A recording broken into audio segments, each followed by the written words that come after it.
예수님께서 갈릴리 지역에서 가르치시고 그리고 병을 고치시는 그러한 사역이 계속 진행되고 있습니다. 오늘은 문둥병자, 한산시 병을 앓고 있는 한 사람과 그리고 중풍병자를 고치시면서 예수님께서 죄를 사하시는 권세가 있으시다 하는 것을 분명히 보여주셨습니다.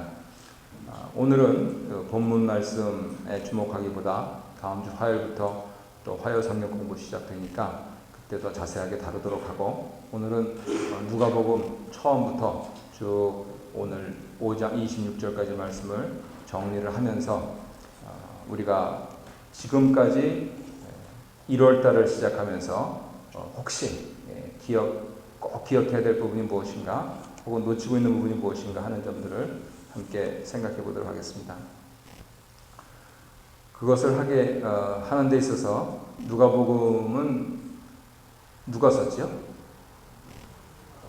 누가가 썼죠? 사도행전은 누가 썼습니까? 네, 누가가 썼습니다. 그래서 누가복음은 1권, 사도행전은 2권 이렇게 하는데요. 우리가 이미 사도행전을 묵상을 했습니다만 가만히 생각을 해보면은 만일에 같은 사람이 썼다면은요 전혀 다르지 않겠죠. 그래서 오늘 그 부분들을 한번 쭉 찾아보았더니 특별히 뒤쪽으로 가면서는 조금 달라집니다. 왜냐하면은 누가복음은 이렇게 였다가 쫙 한 곳으로 모이는 데 반해서 사도행전은 한 곳에서 쫙 이렇게 방향이 다르기 때문에 뒤쪽으로 갈수록 차례가 또는 순서나 또는 여러 가지 전개되는 것을 딱딱 맞추기가 쉽지 않은데, 이 초반부는 참 많이 비슷하다 하는 것을 알 수가 있었어요. 그래서 이 의원 누가 쓰셨구나 하는 것을 또 볼 수가 있었는데요. 우리 한번 기억을 되살려서 한번 첫 번째부터 한번 짚어보겠습니다. 누가복음에서 1장 1절부터 4절까지 보면은 굉장히 중요한 얘기가 나오는데, 무슨 얘기가 나옵니까? 내가 이제부터 쓰려고 하는 이 복음서는 뭐냐 하면은 지금 여러 사람들 증인도 있고 또 여러 많은 자료들도 있는데 그 중에서 아주 엄정해서 정확하게 쓴 그러한 어떤 귀중한 자료다 하는 그러한 얘기를 하고 있습니다. 누구한테 그 얘기를 하고 있느냐면은 첫 번째로는 데오빌로라는 사람이에요.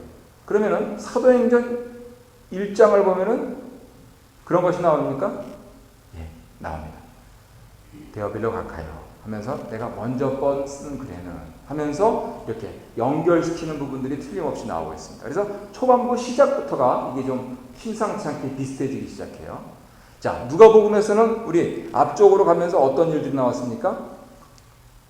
사가랴 제사장님이 계신데 그분이 그 해에 어느 해냐면은 세례 요한이 잉태되던 해에 그 해에 성소에 들어가서 분향할 제비를 뽑으신 거예요.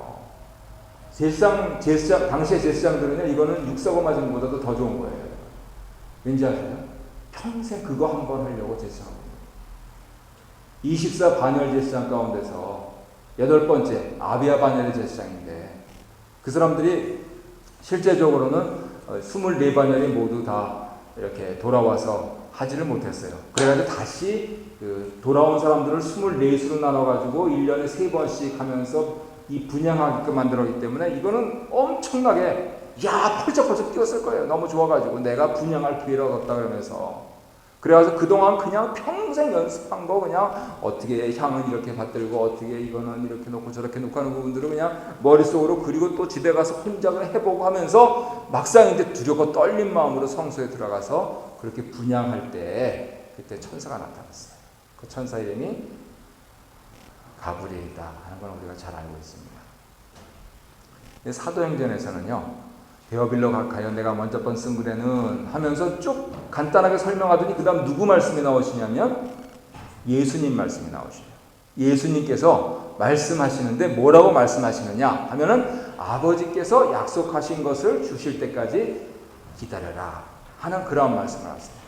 그러면 너희가 기다리다 보면은 약속하신 것을 받을 터인데 그 약속하신 것을 받으면 너희가 권능을 받고 우리가 잘 알고 있는 예루살렘과 온 유대와 사마리아 땅까지로 내 증인이 되리라 라고 하는 예언을 해주세요. 그것처럼 사가랴 제사장님에게 나타나가지고 가브리엘 천사가 주님의 주 앞에 큰 자가 되어서 이제 네 가문의 영광이 되는 그런 아들이 태어날 것이다 라고 하는 그러한 예언을 해줘요. 근데 이 사람은 주님 앞에 큰 자예요. 그러니까 주님이 오시는 걸 예언하는 거예요. 그래서 이 천사 역시 예언을 하고 있어요. 그리고 나서 결정적인 부분들은 어디서 시작되느냐면은 바로 누가복음에서는 우리 아기 예수님 탄생하시는 그 장면에서 시작하죠.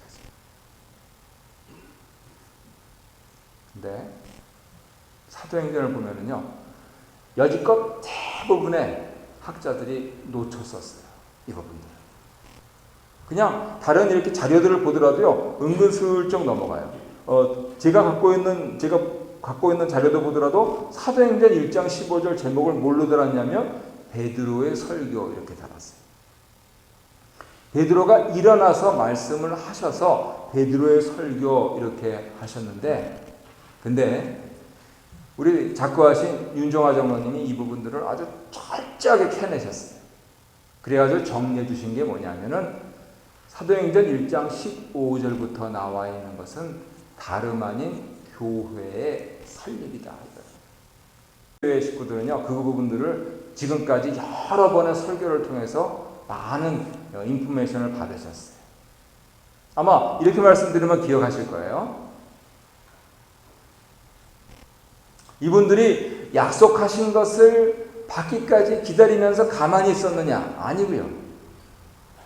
오순절에 성령님께서 강림하신 그곳에 모여 있었는지 아니면 다른 곳에 모여 있었는지 잘 모르겠는데, 근데 모여가지고 말씀을 보고 있었어요. 특별히 어떤 말씀이요? 시편 말씀.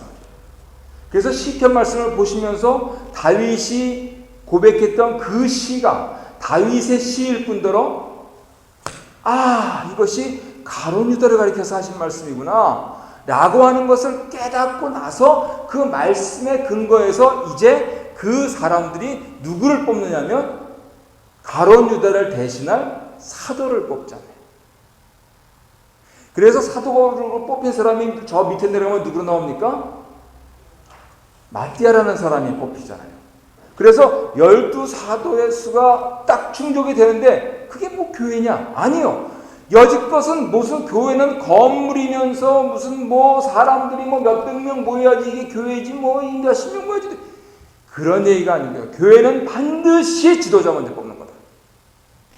그리고 나서 가만히 사도행전의 28장까지 말씀을 보니까 계속 지도자를 세워나가면서 심지어는 그 사도의 수에 가입하지도 못한 바울 같은 사람은 아가야 지방 그러면은 고린도 그 한 곳에 이르러서 몇 사람한테 전도해가지고 어떤 사람한테 전도합니까? 유대교에 입문한 사람들 혹은 유대교에 입문한 이방 사람들. 그래서 율법을 알고 하나님 법들을 아는 사람들한테 전도해서 야야야 성경을 그렇게 보면 어떻게 이 쭉 읽어봐. 그래가지고 내가 만난 예수님을 증거하면서 그분이 부활하셨고 살아계셨고 그래서 이 말씀이 있는 것이고 말씀 들어보니까 맞네요. 맞는 게 뭐야? 믿어야지. 그러면서 믿겠느냐 해가지고 세례해주고 그분을 그 성의 장로로 세우고 이제 이 지방에 고린도 교회가 아니에요. 아가야 지방에 주의 복음이 전파됐다 하고 이렇게 선포하면서 딱딱 찍고 나갔던 거예요.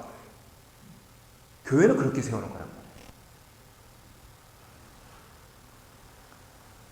의원 누가가 예언을 한 다음에 예수님의 탄생에 포커스 온 하듯이 사도행전에서 예수님께서 예언하신 다음에 어디에 포커스 온 하느냐면 바로 교회의 탄생에 집중하고 있는 것입니다. 그렇군요. 누가복음으로 다시 돌아와서 보면은요. 그러면은 예수님께서 탄생하셨을 때 그분이 어떻게 12살 때 그렇게 예루살렘 성전에서 율법 선생들과 교제하시면서 아주 성령님의 인도하심을 잘 받았나 하는 것이 기미가 보이더니 그 앞서 사가랴에게 예언하셨던 대로 세례요한이 자기가 떠도 모자를 파네. 자기는 다 뒤로 물리고 오직 예수님께로 모든 이목을 집중시키면서 슬쩍 사라져. 그랬을 때 예수님께서 성령님께 이끌리셔서 제일 처음에 하시는 것이 무엇이냐면 바로 시험을 당하시는 거예요. 그죠? 우리 지난 토요일 날 다 기억을 하시겠지만 이 시험 기사가 이게 놀라운 기사라는 거예요. 저는 한국 사람들 그래서는 이거를 못 읽었어요. 그런데 제가 배운 외국 선생님이 이 부분들을 정리를 잘 해놓으셨는데 그것이 뭐냐면 예수님께서 처음 받으신 그 시험은 바로 백성들을 먹여야 하는, 다시 말해서 모세와 같은 선지자 역할을 하라 라고 하는 것에 대한 시험입니다. 두 번째 시험, 다윗 왕처럼 네가 왕이 되는, 당연히 그렇게 해야 되잖아. 근데 거쳐야 될 통과 의례가 하나 있어요. 나한테 절만해, 그러면 돼 라고 왕에 대한 것이 있어요. 세 번째는 뭡니까? 스가랴 제사장, 제단사에서 죽은 학개 스가랴 말라기, 그 스가랴 제사장, 그분처럼 네 스스로 희생제물이 되면서 한번 하나님이 너를 도와주나 안 도와주나 해봐. 이거를 우리 교회 오래 다니시는 분들은 다 들으셨을 경우에 그리스도의 삼중직이라고 부르는 겁니다. 선지자, 왕, 제사장. 이 부분에 대한 시험을 성령님께 이끌리셔서 마귀에게 받으신 거예요. 거기서 예수님께서 그냥 의문이 일어나가지고 확 하거나 아니면 그래 뻔때를 보여주마 하고 뭐 권능을 보여주거나 그랬으면 마귀한테 지시는 거예요. 유일하게 하신 것이 뭡니까? 말씀에 기록되었어요. 말씀에 이르되 하고 유일하게 바라보는 건 뭡니까? 우리 하나님. 사람의 떡으로만 설 것이야. 오직 하나님만 경배해야 됩니다. 하나님 시험하면 안 됩니다. 그러니까 마귀가 시험을 다 한 후에 얼마 동안 물러갔다. 기억하시죠? 그런 기사가 있어요. 그래서 이제 이 시험을 받으시고 나서 우리가 주일날 말씀 들은 대로 갈릴리에서부터 사역을 시작하셨는데 처음에는 말씀으로 시작하셨어요. 그래서 회당을 다니시면서 말씀을 가르치시고 하니까 이 사람이 어디서 이런 말씀을 배웠느냐 하면서 심지어는 나사렛 당신의 고향에서조차 감탄은 했는데 거기 사람들은 받아들이질 않고, 그래서 나중에는 다른 성경에는 상당히 좀 안 좋은 말씀을 듣기도 합니다. 그리고 이렇게 어제 오늘 이렇게 거쳐 내려오는 것이에요. 그러시면서 이제 말씀 사역과 치유 사역을 병행하시는 거예요. 근데 사도행전을 보면요, 교회가 설립된 다음에 마치 예수님께서 세례요한에게 세례를 받으셨을 때, 그리고 기도하셨을 때, 잘 기억하셔요. 우리 매일 성경 독자 세미나에서는 말씀드렸지만 우리는 세례 받고 기도해야 됩니다. 오늘날 많은 사람들이 왜 자꾸만 욕심에 가득 찬 기도를 드리느냐면 세례를 안 받아요. 나 세례 받았는데요. 세례 증서 있는데요. 1974년 몇 월 며칠 아무개 교회 아무개 목사. 예, 감사한 일이지만은 여기서 말씀하는 세례는 그렇게 물세례를 받아서 내가 하나님께 드려진 대로 살았던 내 인생. 세례는 영적으로 무슨 뜻입니까? 죽는 것입니다. 왜 장로교에서는 물을 끼얹고 침례교나 순복음에서는 물에다 담급니까? 죽는다는 뜻이에요.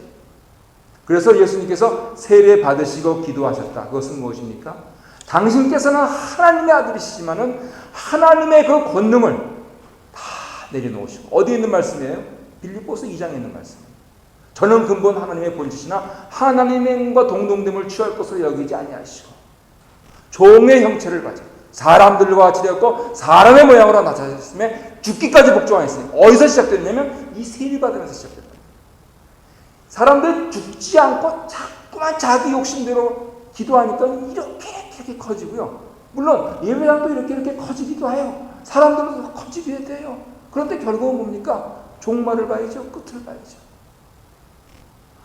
이만큼 모아놨는데 내 한가슴 한편에는 허전함이 있으면 그 인생 헛산 것 아닙니까? 요만큼밖에 없었을지라도 내 인생은 보람됐다 하나님께서 나를 받으셨다라고 하는 하나의 기쁨이 있으면 그것만 되지 않습니까? 왜요? 어차피 다 한번 죽을 인생이기 때문에. 예수님께서 그래서 그 부분에 대해서 생과 사를 분명히 하시면서 세례를 받고 기도하실 때 비둘기같이 성령이 강림하시는데 하늘에서 소리가 나서 가로기를 이는 내 사랑하는 아들이요 내 기뻐하는 자야. 그것처럼 똑같이 사도행전 2장을 보면 어떻게 나와요? 오순절날이 이름에 저들이 한 곳에 모여있더니 마가의 다락방에 몇 명 있어요? 한 120명쯤. 이스라엘에는 다락방은 그렇게 큰 다락방은 없대요. 한번 이번에 한 10월달에 한번 가봐야 되겠어요. 저 잊어버릴까봐 말씀드리는데 오늘 내일 성경 그 열방을 위한 기도 제목에 나와 있는 선교사가 제 사촌입니다. 지금 이집트에 있는데 이제 좀 위에서 좀 기도를 많이 해주십시오. 뭐 사역은 사역대로 다 여기 성교회가 있으니까 되는데 가족들하고 몇몇 사람들이 합쳐가지고 성교수를 갈 때 좀 잘 그렇게 좀 해달라고 이렇게 좀 미리미리 기도하시면 이 사람이 더 감동돼가지고 공부도 열심히 할 거고 그렇게 기대가 됩니다. 근데 120명쯤 어떻게 모였는지 잘 모르겠어요. 근데 120명쯤 모여있을 때 성령님께서 강림하여서 우리가 그 사건을 대서특필하기를 오순절 성령 강림 사건이라고 하죠. 성령님이 임하시잖아요. 그리고 나서 베드로 사도가 일어나서 설교를 하는데 이분이 일자무식인 어부인 줄 알았더니 무슨 말씀이 그렇게 청산 뉴스처럼 철철철철 넘쳐납니까? 근데 포인트는 하나예요. 뭡니까? 예수님 부활하셨다. 너희들이 죽인 예수님을 하나님께서는 능력으로 부활시키셨다. 그러니까 와서 이제 세례를 받고 죄사함을 받고 예수를 믿고 구원받아라. 그 소리예요. 이거는 사도행전 28장 내려갈 때까지 베드로나 바울이나 똑같이 적용되는 주제입니다. 예수님 부활하셨다. 그러니까 이 사신 주님을 믿어라. 그게 사도행전의 메시지예요. 근데 거기서 끝나는 게 아니고요. 그렇게 복음을 전했더니 무슨 일이 벌어졌습니까? 옥에 갇히지요. 그죠? 그리고 교회 안에서는 히브리파, 헬라파 서로 이렇게 구제문제 때문에 다툼이 일어났죠. 그래서 헬라파 집사님들 다 세워버리죠. 사도들이. 그리고 최종적으로는 어떠한 시험이 일어납니까? 그렇게 해서 믿음과 성령이 충만했던 스데반 집사님이 결국 돌에 맞아 순교하는 일이 생기잖아요. 마치 예수님께서 시험을 받으신 것처럼 교회가 시련을 당한다는 것이 잘 순서대로 나와 있어요. 자, 우리가 여기까지 오늘 말씀을 봤는데 기독교인들은요 어떠한 사람들인가 하는 점들을 한번 되새겨볼 필요가 있습니다. 우리는 예언을 받은 사람이죠. 그죠? 하나님 말씀인 이 예언을 받은 사람들. 그리고 우리는 예수님의 강림과 예수님의 부활을 믿는 사람들. 우리의 인생에서 예수님 빼면은 시체말로 시체입니다. 예수님 빼면은 없는 거예요. 우리 인생은. 시작도 예수, 끝도 예수. 그러니까 내 인생 마지막 여정길에 갖고 갈 것은 뭡니까? 예수. 그랬을 때 어느 분이 그것을 지지하시고 도와주시느냐? 바로 성령님께서 그렇게 하십니다. 왜요? 살아야 되니까. 살아야 되니까. 교회에서 매출을 늘리고요. 재산을 증식하고요. 또 자녀를 많이 낳고요. 교회 식구들을 많이 늘리고요. 예배당을 크게 짓고요. 왜 그럽니까? 살려니까. 그거 다 살려고 하는 거 아니에요?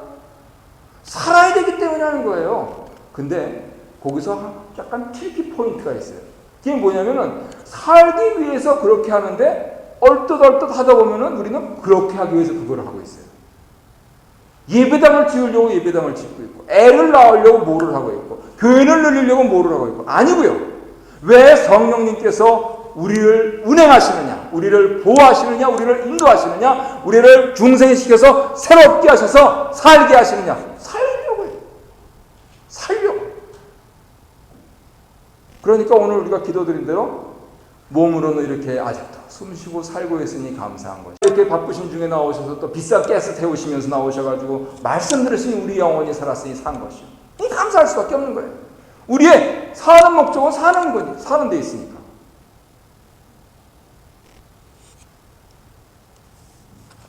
그리고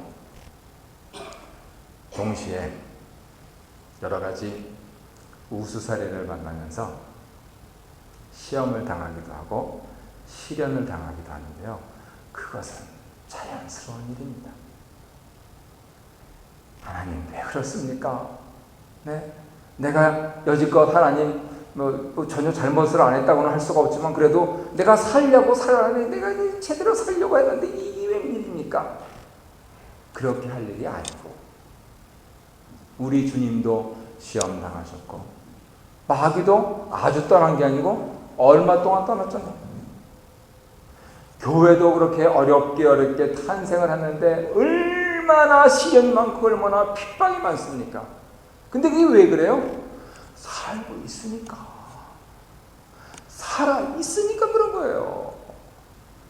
죽었는데 무슨 시험거리가 있어요? 죽은 사람한테 무슨 시련이 있고 핍박이 있어요? 살아 있으니까 그런 거라고요. 그러니까 어떻게 다시 할 수 있어요? 감사하시. 그래서 오늘 말씀까지 우리가 잘 정리하면은요, 이렇게 한 단어로 만들 수 있습니다. 한번 따라 하실까요? 복음은 사는 것입니다. 네, 복음은 사는 것입니다. 우리가 예수님을 믿어 중생하여서 사는 것이요. 우리가 부활하신 주님, 사신 주님을 믿어서 사는 것이요. 복음은 사는 것이요. 내 인생 왜 이렇게 꼬였냐? 그런 말씀 신자들은 하시면 안 됩니다. 혹시 진짜 꼬였더라도 꼬이게 하시는 목적이 있기 때문에 그래요. 그리고 그렇게 하실 수 있는 것은 아직도 내가 살고 있기 때문에 그래요. 아직도 내가 살아있기 때문에.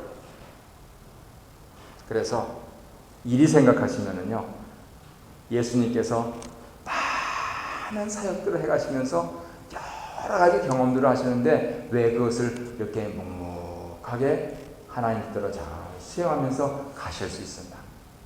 결국 그 길이 사는 길임을 아셨기 때문에. 세상 사람들은 그러죠. 무슨 그 길이 사는 길이냐? 그렇게 병 고쳐졌으면 말이지. 응? 요즘 복음 설교자들처럼 거대한 맨션을 짓고 제트 비행기 전용기를 타고 다니면서 살아야지 사는 거지. 그거는 그렇게 살다 죽는 거고. 그렇게 살다 죽는 거고, 예수님께서는 세상 사람들이 비웃는 십자가의 길, 그 길을 통과해서 넘어 있는 부활의 길.